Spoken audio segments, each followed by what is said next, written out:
Sorry. This is Marvel Knight, Sensational, Adjectiveless Spider-Man 28. This is the same run that Great Black Cat issue was from. This is another strong offering here. This is a standalone, but it is very, very much brought down by the art. And there is two things at play here. Subjectively, I think this art is crap. It is dark and murky and ugly and miserable. And then there is the other thing, which is objectively, this art is enormously out of place in a Spider-Man book and a very bad match for this story.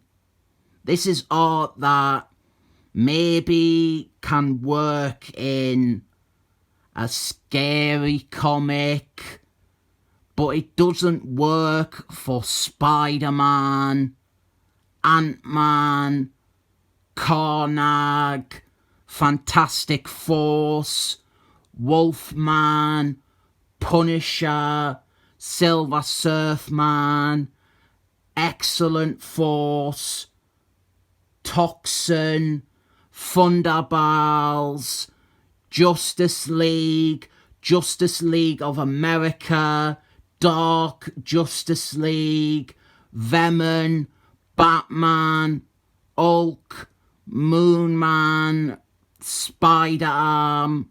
Yeah, I am just reading his CV. The art is almost always off-putting.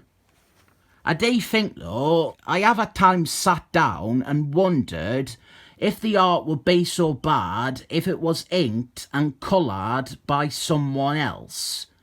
He always inks and colours himself, and he goes for this really miserable look all the time.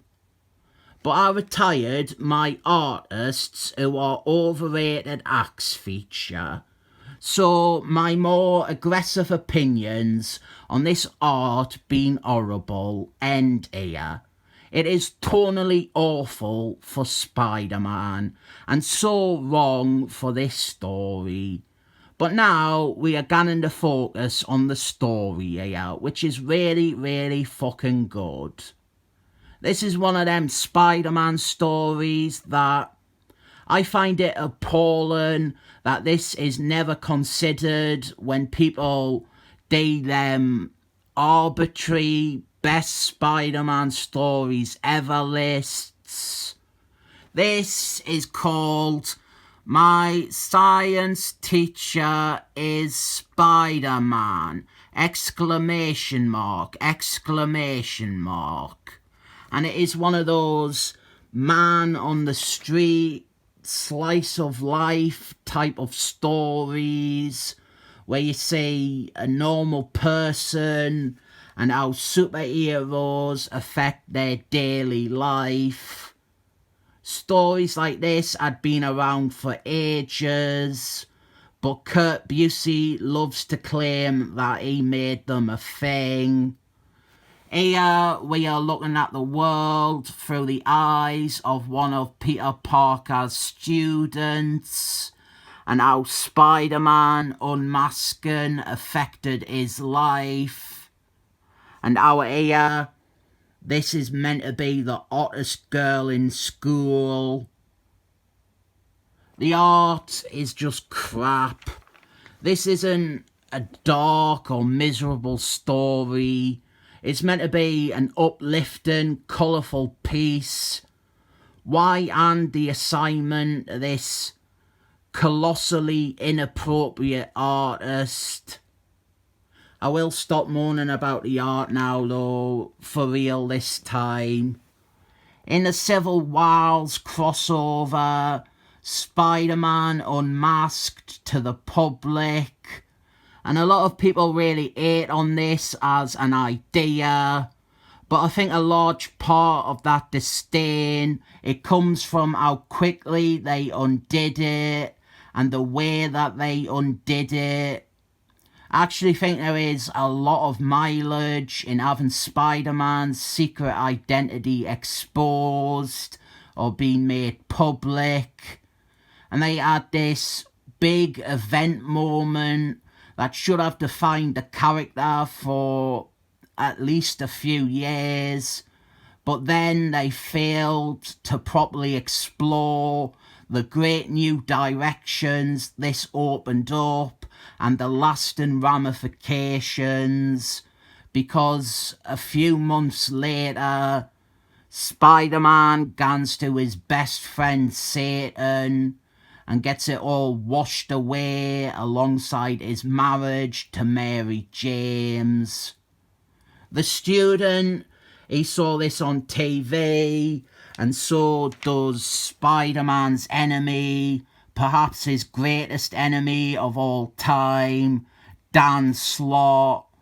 And Dan Slott, he is angry to learn that back in the day, he was getting beaten up by a 15-year-old kid, and now he is getting beaten up by a high school science teacher.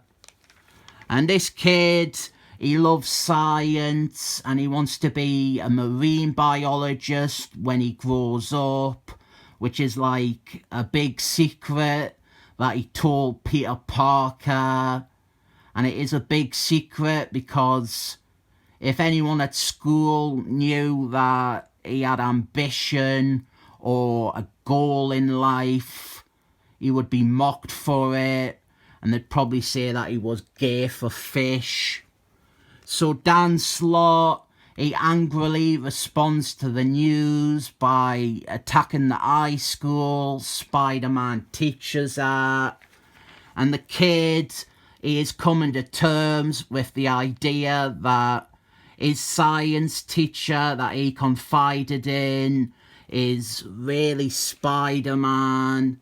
And he worries that this might affect his chances to get into marine biology school, or that he won't be able to pass his high school tests because Peter Parker keeps having to cancel lessons to gan off and fight bad guys. He gets to school in time to be caught up in the middle of the action.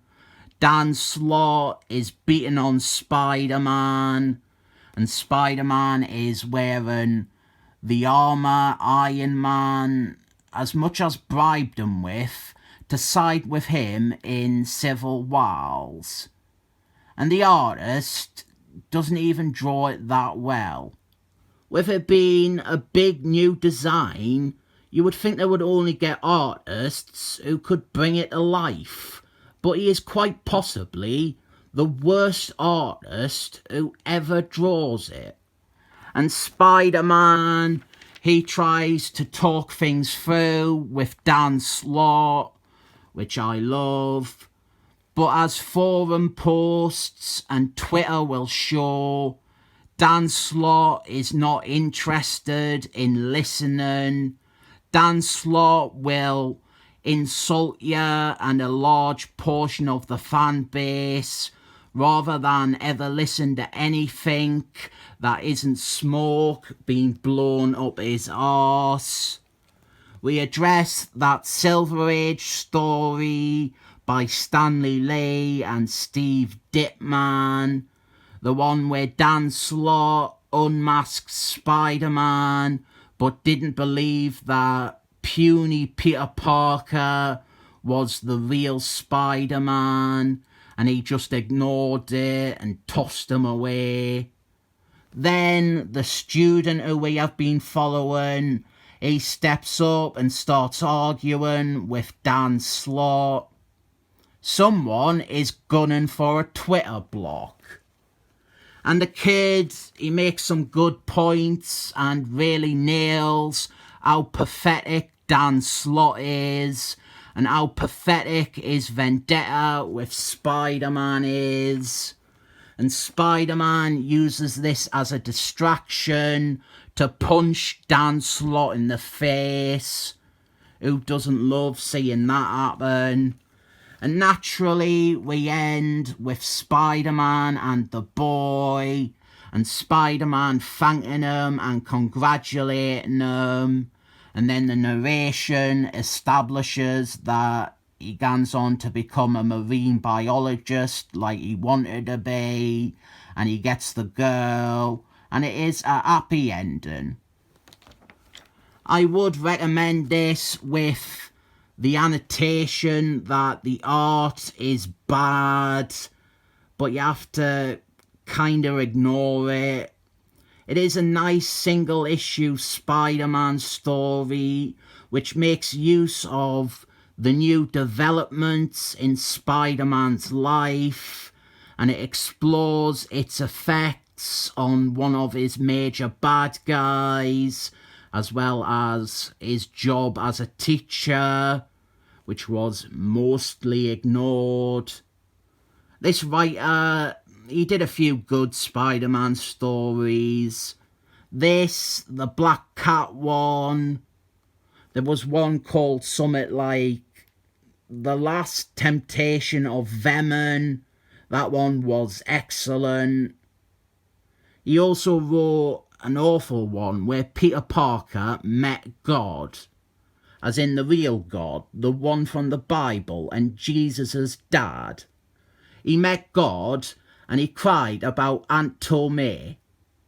They can't all be winners, can they? This is, though, 7 thumbs up.